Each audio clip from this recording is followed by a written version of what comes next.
میرا بندہ جب مجھے اپنے دل میں یاد کرتا ہے میں بھی اسے اپنے دل میں یاد کرتا ہوں.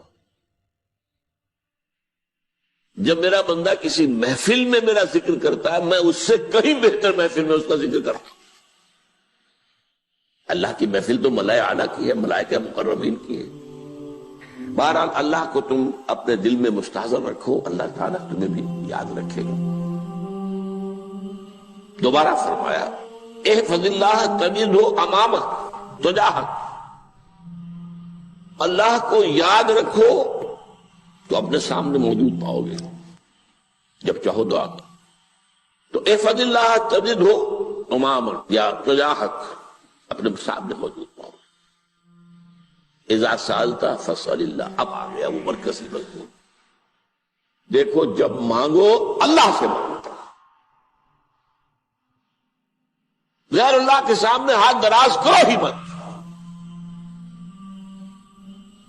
ایک حدیث میں آتا یعنی حرام نہیں ہے، دنیاوی قواعد اصول قوانین کے تحت کسی سے مدد چاہنا، کوئی سوال کرنا حرام نہیں ہے. آپ سوال کریں، مدد لیں، اسی پر دنیا قائم ہے، ایک دوسرے کے ساتھ تعاون کے ساتھ. لیکن اونچا مقام کیا ہے؟ کسی سے سوال مت کرو سوائے اللہ. یہاں تک کہ جوتے باندھنے کا تسمہ تمہیں درکار ہے تو بھی کسی سے مت مانگو، اللہ سے مانگو. کیا پتہ اللہ کس کے دل میں ڈال دے اور وہ آ کے تمہیں تسمہ پیش کر دے. ہوتا ہے ایسا، بسا اوقات ہوتا. جو اللہ کے ساتھ لو لگا کر رکھنے والے ہیں ان کے تو ایسے واقعات ہوتے ہیں کہ دل میں ایک بات آئی اور اس کے بعد وہی بات جو ہے کوئی شخص آ گیا اور اس نے وہ بات پوری کر دی. کیونکہ لوگوں کے دل جو ہے وہ تو اللہ کے دو انگلیوں کے مابین جو چاہتا پھر دیتا. کیا پتہ اللہ کسی فرشتے کو انسانی شکل میں بھیج دے. آتا ہے فرشتہ، آتا ہے انسانی شکل میں، آپ کی تکلیف کو رفع کر دے، آپ کی ضرورت کو پورا کر دے. اسی سے بن، کسی اور سے بن. یہ ہے توحید کا لب لباب. یوں سمجھیے اسلام کی جڑ کیا ہے؟ ایمان. اسلام کا جو خارجی نظام عمل ہے، انفرادی اعمال ہو اجتماعی ہو، ان سب کی روح رواں کیا ہے؟ ایمان. ٹھیک، ایک بات ہو گئی. ایمان کا خلاصہ لب لباب کیا ہے؟ ایمان باللہ. جیسے ایمان بالآخرہ بھی ہے، ایمان بالملائکہ ہے، ایمان بالانبیاء ہے، ایمان بالرسل ہے، ایمان بالکتب ہے، ایمان بالقلب ہے.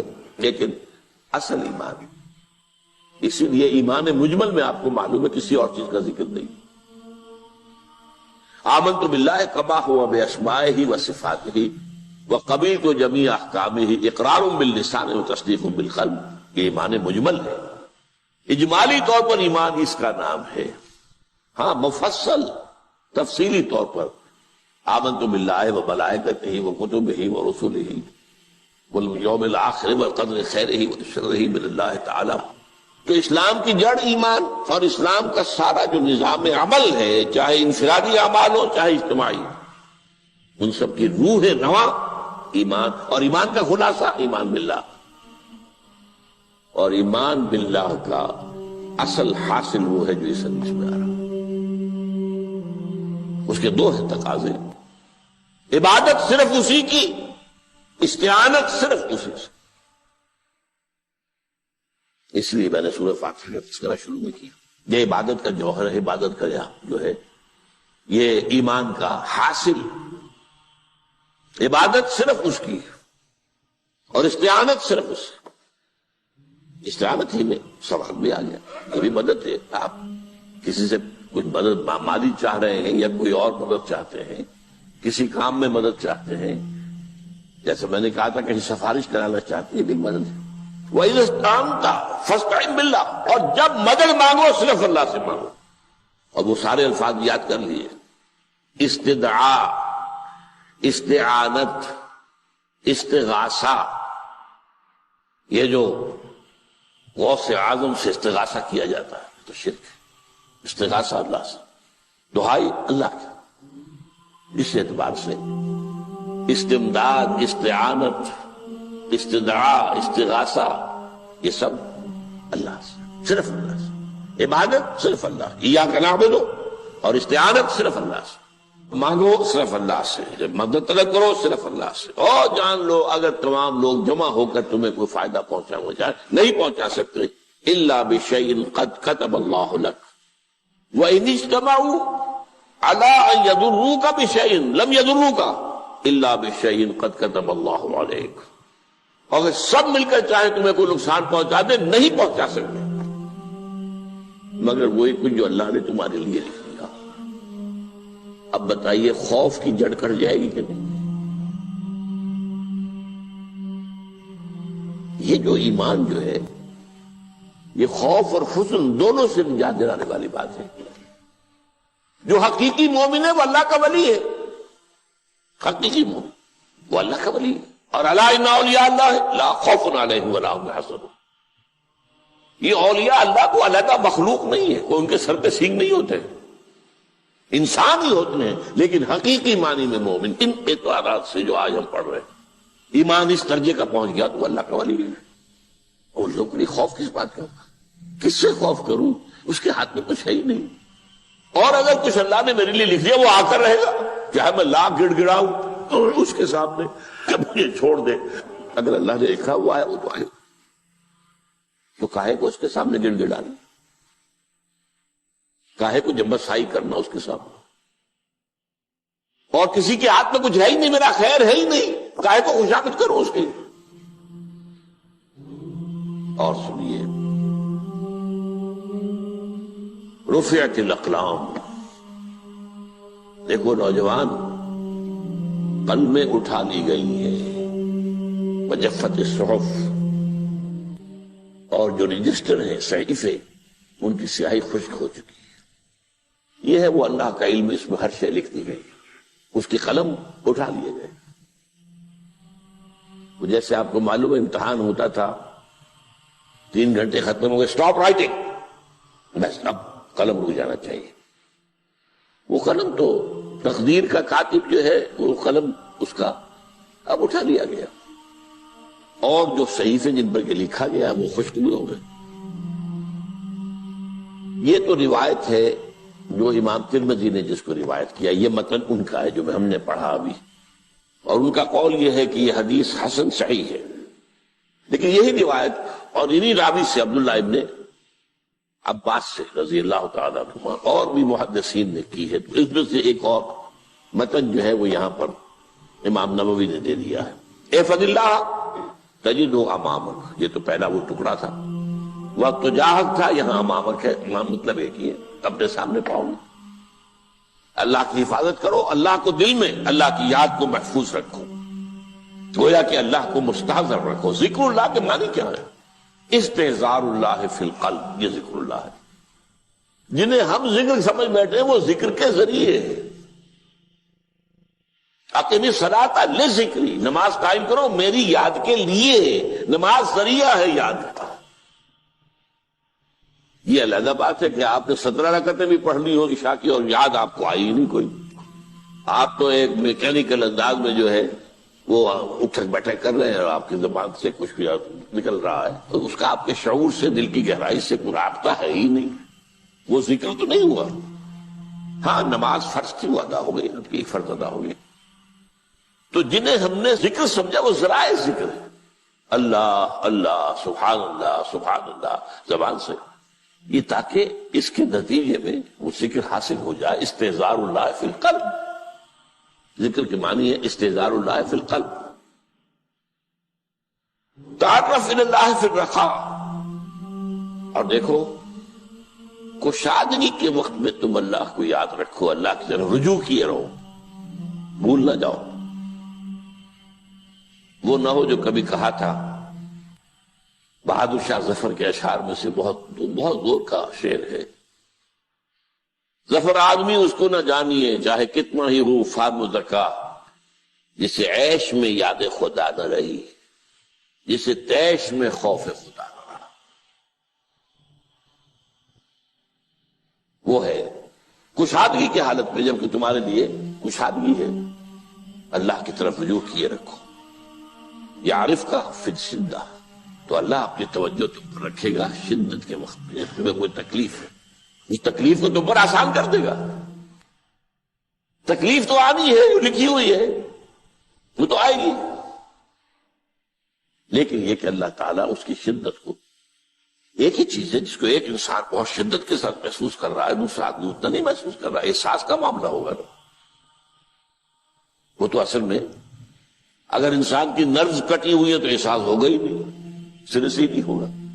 تو اس اعتبار سے اللہ تعالیٰ تمہارے لیے وہ شدت کی کمی کر دے گا۔ وَعْلَمْ أَنَّمَا أَخْطَأَكَ لَمْ يَكُنْ لِيُصِيبَكَ، اور جان لو جو چیز تم سے چھوٹ گئی ہے، رہ گئی ہے، وہ ہرگز تمہیں ملنے والی نہیں تھی۔ اب آپ نے کسی ملازمت کے لیے درخواست دی ہے، درخواستیں مانگی گئی ہیں، اپنی سی محنت کر لی، نہیں ملی ملازمت، اب آپ بیٹھے ہوئے افسوس میں، رنج میں، غم میں، فلاں نے یہ کر دیا، فلاں نے یہ کر دیا، وہ فلاں جو ہے بڑی تکڑی سفارش لے آیا تھا، فلاں نے رشوت دے دی۔ چھوڑو میں اس کو، وہ تمہارے لیے نہیں تھی۔ کاہے کو اپنے ذہن کے اندر یہ کھچڑی پکا رہے ہو بیٹھے ہوئے؟ خواہ آپ شاید سوء ظن میں بھی مبتلا ہو رہے ہو، کسی نے نہ رشوت دی اور آپ سمجھتے ہو کہ رشوت دی ہے اس نے۔ یہ ساری چیزیں جو ساری سیئات، ان کی جڑ کٹ جائے گی۔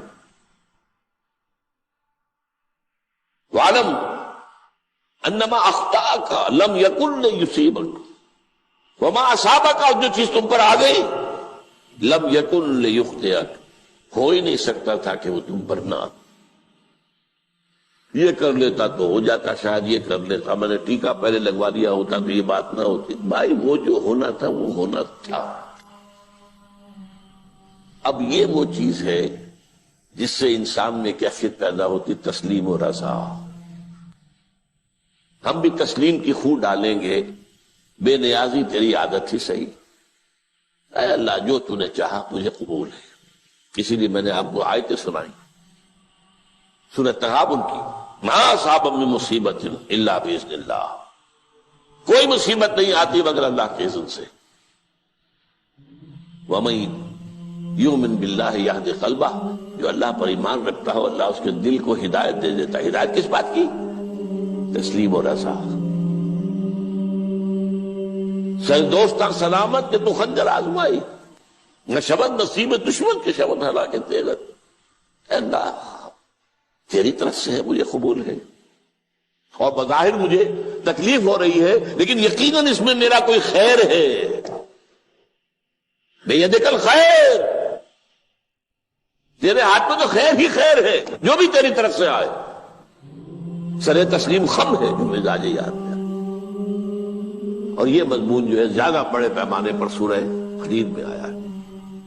ما اصاب من مصیبت فی الارض ولا فی انفسکم الا فی کتاب من قبل ان نبرأھا، کوئی مصیبت نہیں آتی نہ تمہاری جانوں میں نہ زمین میں، زمین میں زلزلہ آ جانا، سیلاب آ جانا، کچھ اور زمین کا دھنس جانا، یا یہ ہے کہ تمہاری جانوں میں کوئی بخار ہو گیا، کوئی اور تکلیف ہو گئی، اچانک معلوم ہوا کہ صاحب جو کینسر ہے، اور کینسر بھی اب 3rd سٹیج کو پہنچ چکا ہے، لیکن جو بھی آیا ہے وہ اللہ کے علم کی کتاب میں پہلے سے لکھا ہوا ہے۔ فی کتاب من قبل ان نبرأھا، یہ کتاب میں درج ہے اس سے پہلے کہ مجھے ظاہر کرے۔ اس کا نتیجہ کیا نکلنا چاہیے؟ لیکن لا تاسوا علی ما فاتکم ولا تفرحوا بما آتاکم، افسوس نہ کیا کرو جو تم سے جاتا رہے، چھوٹ جائے، کوئی عزیز فوت ہو گیا، کوئی موقع ہاتھ سے نکل گیا، ارے بھائی میں چوک گیا، بڑا موقع تھا، اب اس پر افسوس کر رہے ہیں۔ نہیں، جو چیز، لیکن لا تاسوا علی ما فاتک ولا تفرحوا بما آتاک، جو اللہ تمہیں دے دے اس پر اتراؤ مت۔ وما اصابک لم یکن لیخطئک واعلم ان النصر مع الصبر، اور جان لو اللہ کی مدد صبر کے ساتھ آتی ہے، جو آئے اس کی طرف سے جھیلو۔ زبان پر کلمہ شکوہ اور شکایت نہ آئے، اللہ سے شکایت نہ آئے، تسلیم و رضا، جو تیری رضا ہے۔ تیری صحت ہمیں منظور ہے، لیکن اس کو، مولانا محمد علی جوہر ایک مرتبہ جیل میں گئے، ایک بیٹی بیمار ہوئی، فوت ہو گئی، اس کے بعد دوسری مرتبہ پھر جیل میں گئے، دوسری بیٹی کو وہی بیماری ہوئی، جیل میں اطلاع ملی کہ بیٹی کو یہ بیماری ہو گئی ہے، تو خط لکھا ہے اشعار کی شکل میں، کا آخری شعر یہ ہے: تیری صحت ہمیں منظور ہے لیکن اس کو نہیں منظور تو پھر ہم کو بھی منظور۔ ہم تو چاہتے ہیں میں بیٹی کے تجھے شفا ہو جائے، اسے منظور نہیں تو پھر ہمیں بھی منظور۔ وَاعْلَمْ أَنَّ النَّصْرَ مَعَ الصَّبْرِ وَأَنَّ الْفَرَجَ مَعَ الْكَرْبِ۔ فرج، فراخی، کھل جانا کسی چیز کا، یہ ہے کرب کے ساتھ، تکلیف کے ساتھ، تکلیف ہوتی ہے ساتھ۔ اللہ نے قانون بنایا ہے دنیا کا۔ اب آپ اندازہ کیجئے بچے کی ولادت میں ماں کو کتنی تکلیف اٹھانی پڑتی ہے۔ آج کل تو فیشن ہو گیا ہے، سیدھے سیدھے جاؤ آپریشن کراؤ تکلیف سے بچ جاؤ، لیکن یہ ہے کہ یہ بھی آپ کے علم میں ہوگا، وہ ساری تکلیف جیسے ہی بچے کو لا کر ماں کے برابر لٹایا ہے، ساری تکلیف ختم، پھر جو راحت اس سے میسر آتی ہے۔ ان الفرج مع الکرب وان مع العسر یسرا، اسی لیے میں نے وہ آیتیں بھی پڑھی تھی، ان مع العسر یسرا ان مع العسر یسرا۔ اس دنیا میں یہ اللہ نے نظام بنایا ہے، سختیاں جھیلنی ہی ہوں گی۔ لقد خلقنا الانسان فی کبد، ہم نے انسان کو پیدا کیا مشقت کے اندر، مشقت تو کرنی پڑے گی۔ کسی کی جسمانی مشقت زیادہ، کسی کی ذہنی مشقت زیادہ، مشقت سے چارہ کسی کو نہیں۔ تو یہ ہے ان مع العسر یسرا ان مع العسر یسرا۔ بارک اللہ لی ولکم فی القرآن العظیم ونفعنی وإیاکم بالآیات والذکر